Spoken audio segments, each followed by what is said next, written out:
반갑습니다. 시간이 좀 금방 가는 것 같지 않습니까? 이제 반이 지났기 때문에 급속도로 빨리 가기 시작할 것 같습니다. 이제 오늘 이제 5주가 됐는데 다음 7주차부터 무엇을 하는가 하면 실질적인 사례로 들어가기 시작할 겁니다. 사례로. 여러분들 좀 도움이 좀 되십니까? 어떻습니까? 네. 연교 사장님 어때요? 아직 잘 모르겠어요. 자, 뒤에 그 안경 쓰신 아주 젠틀맨 어떠세요? 아니 뒤로 돌아오시나요? 예, 어때요? 용어가 처음 듣는 거여서 초등학생 공부한다고 생각하고 배우고 있습니다. 네, 옆에 계시는 분 어떠세요? 저도 조금씩 들리는 것 같아요. 네, 우리 앞에 계시는 교수님은 좀 어떠세요? 아니, 저는 재밌게 듣고 있습니다. 네, 이 부분들은 여러분들이 어떻게 해야 되는가 하면 직접적으로 해봐야지 압니다. 직접적으로 해봐야지 아는데 제가 어떤 일이 생각하면 2000년에 명지대학교 그 교수가 저희 고등학교 후배를 가지고 그 친구의 표현을 빌리면 야, 이 새끼야 집에서 놀면 뭐하는 거야. 그래가지고 와서 실제 배우러 했는데 마지막에 어디를 했는가 하면 제주도에 2000년에 같이 우리가 투자를 들어갔었어요. 투자를. 근데 제주도에 투자 들어갈 때 어디 들어가는 거면 논을 들어갔는데 평당 97,000원이었어요. 97,000원. 그러면은 지금 얼마일까요? 스키퍼 쪽에 97,000원. 2020년. 지금 560만 원 하고 있어요. 평당. 그 외에는 제주도 언제부터 올라가기 시작했는가 하면은 2002년부터 막 본격적으로 올라가기 시작했어요. 본격적으로. 그래서 그때 할 때 모르는 사람들 같은 경우는 안 들어갔고, 근데 들어갈 때 어떻게 들어가면 어떤 사람은 1,000만 원 들어가고 많이 안 들어가고, 처음이니까 1,000만 원, 어떤 사람은 1,600만 원, 어떤 사람은 2,000만 원. 제가 용감하게 내가 7,000만 원 들어갔었어요. 제가 용감하게. 그래서 친구가 얘기하는 게 이게 한 물건이 예를 들어 2억이라고 하면 2억을 채워야 하잖아요. 지금도 제가 그 역할을 하고 있지만은 남 못 채우면 제가 들어가는 거예요. 그래 들어갔던 사람들은 다 대박이 됐어요. 그래서 다음 주에 저 뒤에 계시는 자 우리 김진수 기획팀장 한번 이렇게 나와주십시오. 네. 자 박수 한번 부탁드리겠습니다. 그래서 제가 얘기하는 게 아주 됩니다. 그 옆에 부인인데 부인한테 뭐라 하는가 하면 김진수를 믿지 마라. 금방 얘기했죠, 그죠? 금방 얘기했죠. 왜냐면 머리는 너무 좋고 이러는데 밤마다 술을 너무 많이 먹고 이거 나오질 않아. 그냥 약속하면 약속을 안 지켜. 머리는 좋은데 여러분들이 뭐냐 하면 잘 활용을 하라고. 그래서 부인을 나오라고 얘기했는 게 이제 부인이 먹고 살아야지 이 머리를 가지고 발로 뛰는 건 네가 뛰라고 내가 얘기했거든요. 왜 제가 그 얘기를 하는 거니 6회차 끝나고 나면 7회차부터 직접적으로 물건을 여기에 보여주기 시작할 겁니다. 보여주기 시작할 테니까 여러분들이 어떻게 하는가 하면 금방 우리 제가 이제 안지선 옆에 오시는 분이 우리 이제 가족 같으니까 얘기하겠습니다. 두 분이 이제 결혼할 사이인데 이동혁이라고 제가 이동건이라고 불러봤어요. 이동건이라고. 얼마나 잘생겼는지. 그래서 여러분들한테 이제 다음 주부터 좀 일찍 오셔가지고 여러분들이 직접적으로 좀 이렇게 컨설팅을 좀 했으면 좋겠어요. 어떠세요? 이론으로만 그냥 끌리지 말아야 말입니다. 그래서 여러분들이 예를 들어가지고 100만 원 되는 사람은 100만 원 없어도 되잖아요. 그죠? 1,000만 원 없으면 안 되죠. 그런데 이 경매는 좋은 게 뭐가 좋은가 하면은 여러분들이 이름으로 들어가는 거니까. 그리고 반드시 들어갈 때 어떻게 들어간가 하면은 제가 같이 들어갈 겁니다. 제가 같이 들어가고 회사가 같이 들어갈 거예요.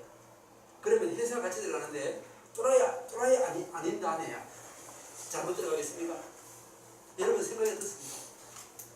어때요? 생각이 어때요? 네.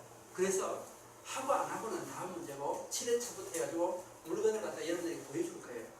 보여주고 여러분들이 직접적으로 해가지고 이걸 가지고 하는 얘기 아니에요. 이 물건을 왜 올리고 왜 하고 어떻게 되고 하는 것들을 실질적으로 여러분들이 좀 배웠으면 좋겠다. 왜 그러냐면 이왕 돈 안 받고 하는 거까지는 뭐 하는 게 막 다 하려고 이 강의하는데 다른 데 같은 경우는 5주에 50만 원입니다. 그래서 사실 이 태인경매 이 대표 이분이 경매 이분에 있어서는 탁월한 분입니다. 그런데 사람들이 모르는 거야. 이 가치를 모르는 거야. 공짜를 주니까 사람들이 더 모르잖아요. 다음엔 돈을 받아야 되겠다. 다음에 제가 대표한테 미안하게 대표이사는 돈을 받아가지고 다 나오는 사람은 돌려주고 다 나오는 사람은 돈을 받자 했는데 뭐 그걸 그래 놓으면 제가 그건 좀 잘못된 것 같아요. 7회차부터 직접적으로 물건을 띄울 테니까 여러분들이 미리 오셔가지고 몇 사람이 컨설팅한 사람이 있거든요. 이 물건이 왜 나왔고 이 물건을 왜 투자를 해야 되고 어떻게 해야 되고 그런 것들을 해줄 테니까 여러분들 1대1 한번 상담 한번 받아보면 괜찮겠죠? 괜찮겠죠? 그리고 여러분들이 다 그걸 좀 받을 수 있도록 해라. 그래야지 이 탁월한 강사들을 이러는데 사람들이 진짜로 우리 안지선 신랑들은 그런 얘기 하더라고요. 이 좋은 강의를 사람들이 왜 안 듣는지 모르겠다. 저도 그런 심정이거든요. 여러분들이 오늘 이제 그 마지막 금요일에 가지고 영업하시는 분들 이분들이 이제 못 나오시는데 한 분들이 일단 이런 생각을 듣고 특히 7주짜리 하시는 분들을 맞지 않고 와서 컨설팅을 받아봐라. 그래가지고 우리가 각자 얼마 있는 대로 해가지고 우리 한번 들어가 보자 이 말이에요. 아셨죠? 네. 그래서 없어도 막 자꾸 상담하십시오. 없어도 그래야지 여러분들로부터 될 수 있는 거니까.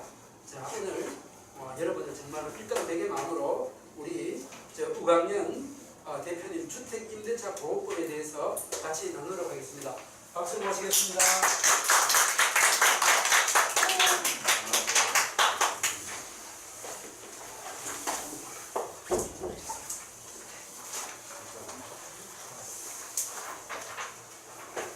일주일간 안녕 하셨습니까? 네.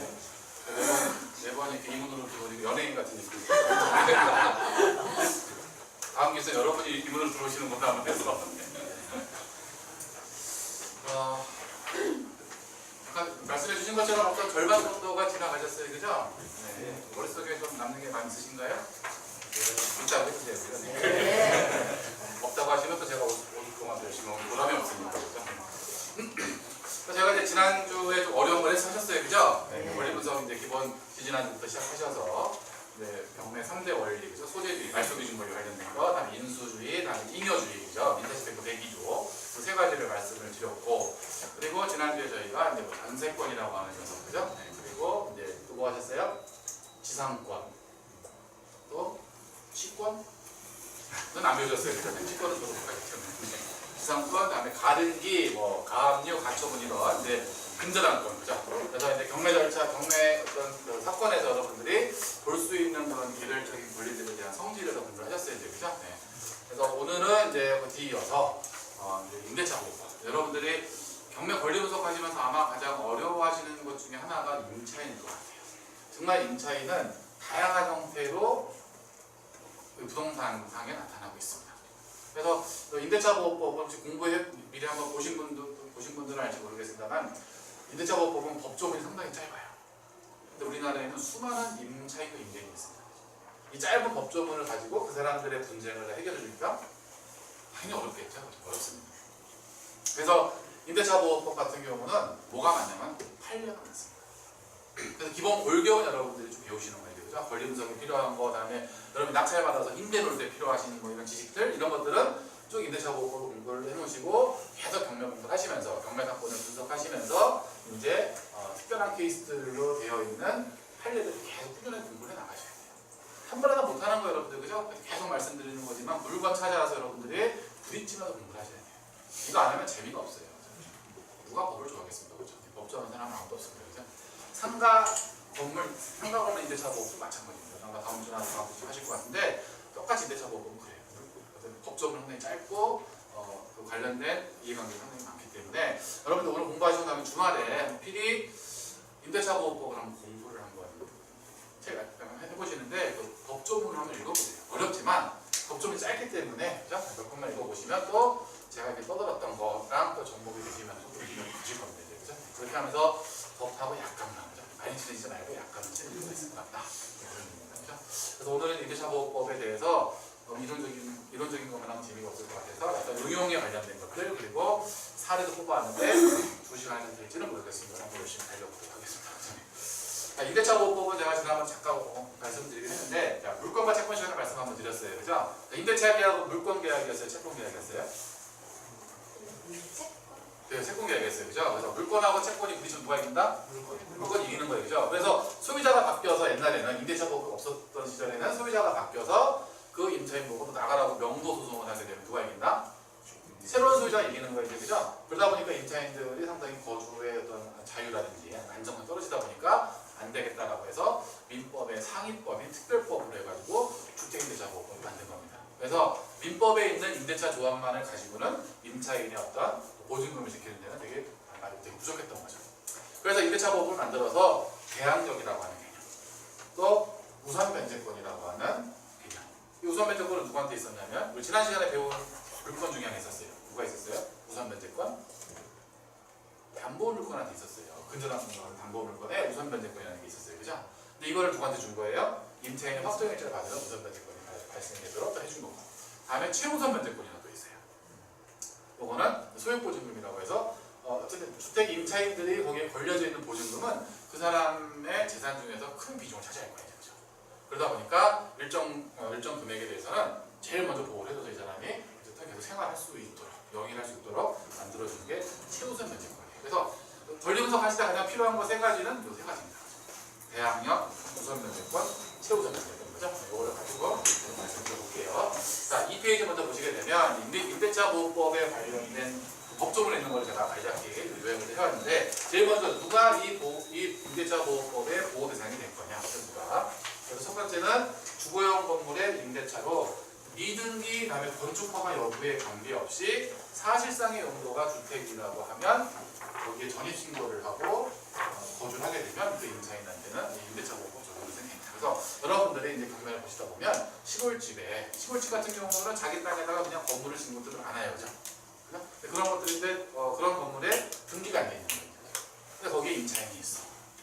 뭐 이런 것들이 있을 수 있거든요. 어쨌든 그런 미등기 건물이건 무허가 건물이건 간에 허가 없이 지어진 건물이라 하더라도 거기에 실제적으로 이 임차인이 주거용으로 쓰고 있다라고 하면은 일단 임대차 보호법의 보호 대상이 될 수 있다. 알고 계시면 될 것 같고요. 그리고 원칙적으로는 이 비주거용 부동산, 상가 같은 거에도 그죠? 상가 같은 거에도 집으로 꾸며서 쓰는 경우들이 있는데 이게 임대인의 동의가 없으면 원칙적으로는 이 경우에는 보호를 받지 못합니다. 그죠? 네. 그러니까 주거용 부동산에 관해서 임대차 보호의 보호를 받을 수 있다. 이렇게 보시면 될 것 같아요. 그죠? 그래서 요거 관련돼서 사례가 두 가지가 좀 있는데 하나는 제가 뭐라고 적어드렸냐면 대법원 판례번호를 적어드렸어요. 그죠? 95다 51553이에요. 그죠? 이렇게 판례가 나오면 여러분들 어떻게 공부하시라 했어요?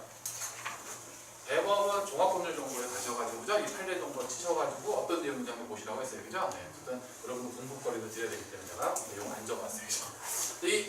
그리고 옆에 뭐라고 적어드리면 다방사례라고 적어드려요. 다방이 뭐예요? 식빵 다방 그게 아니라 옛날에 커피 다방인가 사과차 먹던 지금 없어졌어요. 그죠? 네. 저 고등학교 2학년 3학년 때부터 커피 전문점이 생기기 시작하면 다방이 급속도로 몰라고 했던 것 같습니다. 근데 그래서 이 다방사례가 뭐냐면 다방에 가면 안 가보신 분들 모를 텐데 그 안에 방이 조그맣게 있었어요. 그래서 거기에 일하신 종업원들이 거기 먹고 자고 하시는 분들 계셨었고 그죠? 네. 이사님 알고 계시나요? 그렇게 있었고 그죠? 근데 거기서 어떤 사람은 예를 들어서 서울에 있는 다방인데 지방에서 올라오면서 전입신고하고 접전해 계셔. 근데 그 상가에 다방의 종업원 일하면서 먹고 자고 하면서 전입신고를 해놓은 케이스가 되는 거고 또 하나의 케이스는 뭐냐면 예전에 이제 친구분들 중에 저도 이제 그런 친구 있었는데 상가에 슈퍼마켓이 있어요. 1층에서. 근데 슈퍼마켓 안쪽에 들어가면 조그맣게 방이 있는 거예요. 근데 거기서 먹고 자고 하면서 가족들이 거기서 슈퍼마켓 영업하면서 돈도 벌고 또 그 안에 방에서 먹고 자고 하고 그죠? 그런 유형의 주택들이 있었습니다. 그죠? 약간 둘 다 비슷한 케이스인데 그죠? 그래서 이 두 가지 경우 전부 다 어떤 케이스냐면 일단은 상가예요. 그죠? 상가인데 거기에 주거용의 형태를 쓸 수 있는 공간이 일부 들어있는 거죠. 이제.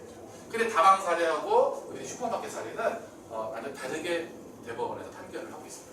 그래서 밑에 먼저 보시게 되면 94년도에 나온 판례인데 그죠? 사실상 나번에 보시게 되면 공적장부상 단층 작업소 및 근생 상가용으로 쓸 수 있는 시설인데 실제 주거용하고 비주거용을 겸용으로 쓰고 있는 거죠. 그죠? 아까 말씀 슈퍼마켓 케이스입니다. 그죠? 그 슈퍼마켓도 있고 거기에 거주할 공간이 있는 거예요. 이런 경우에 주택임대차보호법 2조에서 얘기하는 적용법에 들어갈 수 있을 것인데 대법원에서 인정이 된 겁니다. 인정했어요. 근데 그 위에 다방 사례는 인정이 안 됐습니다. 다방에 거주하고 다방의 그 공간에서 숙식을 하는 종업원한테는 임대차 보호법의 적용 대상이 아니다라고 판결을 내린 거고, 일종 슈퍼마켓에서 가족들이 거기서 먹고 자고 하면서 영업을 했던 경우에는 임대차 보호법의 적용에서 된다고 한 거죠. 무슨 차이일까요? 1층과 2층 차이일까요? 무슨 차이일까요? 주거 공간인데 유일한 주거 공간이에요. 그 사람들. 그 슈퍼마켓 하시는 가족분들은 거기가 유일한 주거 공간인데, 그죠? 다방에 계신 분들은 어딘가에 자기 공간이 있을 수 있는 거잖아요. 물론 이제 개인적으로 봤을 때는 거기가 유일한 주거 공간일 수 있긴 하지만, 그래도 여기는 영업이 더 주된 공간이고, 이 사람들은 어쨌든 근무한 환경 때문에 나서 온 거고, 밑에 슈퍼마켓은 가족들이 여기서 먹고 자고 하면서 생활을 영위한다는 거죠. 그래서 요거에 대해 요거 두 가지를 알고 계시면 적용 범위에 대해서 여러분들이 조금 더 이해를 하실 수 있지 않겠는가 해서 그죠? 네. 그리고 원칙적으로 자연인에 대해서 적용이 되는데, 최근에 법이 개정되고 하면서 일부 법인에 대해서도 임대차 보호법이 적용이 되고 있는데, 최근에 법이 개정되면서 들어갔던 거 뭐냐면 중소기업이에요. 중소기업인데, 중소기업이 뭐예요? 이게 옛날에 좀 간단했었어요. 옛날에는 종업원 300명 미만인 이런 기업 중소기업에는 지금 많이 바뀌어가지고 매출 금액 이런 거 다 들어가 있어요. 그래서 중소기업 기본법을 보시게 되면 중소기업의 정의가 나옵니다. 거기에 해당이 되면 이런 거 있잖아요, 그죠? 중소기업에서 자기네 직원들을 위해서 숙소를 임대차 하는 거죠. 근데 회사에서 내주는 거니까 회사 명의로 임대차 계약을 할 거잖아요. 보증금도 건네죠. 근데 거기 사는 사람은 누구예요? 직원이잖아요. 근데 옛날에는 이 법인 같은 경우는 법인이 거기 주민등록을 할 수 있나요? 하기도 하는 것 같아요. 하기도 하는 것 같은데, 그렇게 된다라고 해도 이거는 임대차 보호법 보호 대상이